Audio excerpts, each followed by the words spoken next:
Palakkad MLA. Rahul Mamkootathil ഒടുവിൽ ജയിലിലെത്തിയിരിക്കുന്നു. ഏകദേശം 5 മാസത്തിലേറെ നീണ്ടുന്ന വിവാദങ്ങളുടെ കൊടുങ്കാറ്റിന് ശേഷമാണ് രാഹുൽ മാങ്കൂട്ടത്തിൽ തടവിലായത്. എപ്പോഴായിരുന്നു ഈ വിവാദങ്ങളുടെ തുടക്കം? ആദ്യം രാഹുൽ മാങ്കൂട്ടത്തിനെതിരെ ചില ആരോപണങ്ങൾ വരുന്നു, ചില ശബ്ദരേഖകൾ പുറത്തു വരുന്നു, സോഷ്യൽ മീഡിയയിലടക്കം അത് പ്രചരിക്കുന്നു. അങ്ങനെ ഇരിക്കെ ഓഗസ്റ്റ് 2025 ഓഗസ്റ്റ് 20 യുവനടിയുടെ വെളിപ്പെടുത്തൽ വരികയാണ്. രാഹുൽ മാങ്കൂട്ടത്തിൽ മോശമായി പെരുമാറിയെന്ന് സൂചിപ്പിക്കുന്ന വെളിപ്പെടുത്തൽ. തൊട്ട് അടുത്ത ഓഗസ്റ്റ് 21 ആദ്യം അന്തരീക്ഷത്തിൽ നിറഞ്ഞു നിന്ന ആ ശബ്ദരേഖയുടെ കൂടുതൽ ഭാഗങ്ങൾ പുറത്തു വരുന്നു. അതിൽ രാഹുൽ മാങ്കൂട്ടത്തിൽ എങ്ങനെയാണ് ഒരു യുവതിയെ ട്രീറ്റ് ചെയ്തത്, വളരെ മോശമായി, എല്ലാ പരിധികളും ലംഘിച്ചുള്ള പെരുമാറ്റമായിരുന്നു രാഹുൽ മാങ്കൂട്ടത്തിലേത് എന്ന് വ്യക്തമാക്കുന്നതായിരുന്നു ആ ശബ്ദരേഖയിലെ വിവരങ്ങൾ.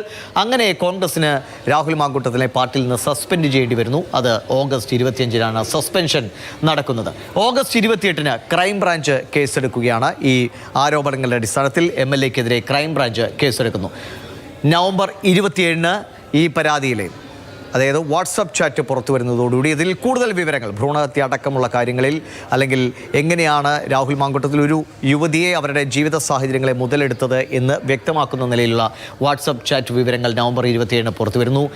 നവംബർ 27 മുഖ്യമന്ത്രിക്ക് യുവതി പരാതി നൽകുകയാണ്. ഉടനടി കേസെടുക്കുന്ന നടപടികളിലേക്ക് പോലീസ് കടക്കുന്നു.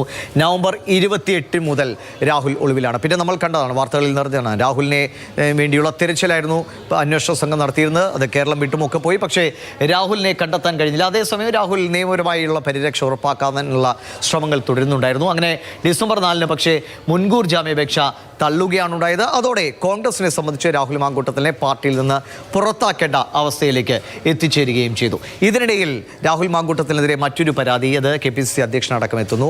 ഇമെയിലിലൂടെയാണ് പരാതി വന്നത് മറ്റൊരു യുവതിയുടെ. ആ പരാതിയിൽ ഡിസംബർ 10 രണ്ടാമത്തെ പരാതിയിൽ കോടതിയിൽ നിന്നും മുൻകൂർ ജാമ്യം ലഭിക്കുകയാണ് രാഹുൽ മാങ്കൂട്ടത്തിന്. ഡിസംബർ 15 ആദ്യ പരാതിയിൽ അറസ്റ്റ് തടഞ്ഞുള്ള നടപടിയിലേക്ക് കോടതി പോയതും. അങ്ങനെ 2 കേസുകളിലും, ഒന്നിൽ മുൻകൂർ ജാമ്യവും ഒന്നിൽ അറസ്റ്റ് തടയുന്ന നടപടിയുമടക്കം ഒരു ആശ്വാസത്തിൻ്റെ ഘട്ടത്തിലായിരുന്നു രാഹുൽ മാങ്കൂട്ടത്തിൽ. പിന്നെ കുറച്ച് ദിവസങ്ങൾക്ക് ഇടവേളയ്ക്ക് ശേഷം വീണ്ടും മണ്ഡലത്തിൽ സജീവമാകുന്ന നിലയിൽ നമ്മൾ കണ്ടു, ആളുകളുമായിട്ട് ഇടപഴകുന്നതൊക്കെ കണ്ടു. അങ്ങനെ കാര്യങ്ങൾ മുന്നോട്ട് പോകുകയാണ്. ഒരാഴ്ച മുമ്പ് കിട്ടിയ പരാതി, മൂന്നാമത്തെ പരാതിയാണ്. ഓർക്കുക, വളരെ രഹസ്യമായി പോലീസ് അത് സൂക്ഷിക്കുകയും അറസ്റ്റ് നടപടികളിലേക്ക് ഇന്നലെ രാത്രി എത്തുകയും ചെയ്തത്. അങ്ങനെ ആദ്യ 2 കേസിലെയും അന്വേഷണങ്ങൾ പുരോഗമിക്കുന്നതിനിടയിൽ മൂന്നാമത്തെ കേസിൽ രാഹുൽ മാങ്കൂട്ടത്തിൽ അറസ്റ്റിലാക്കപ്പെട്ട് ജയിലിലായിരിക്കുന്നു.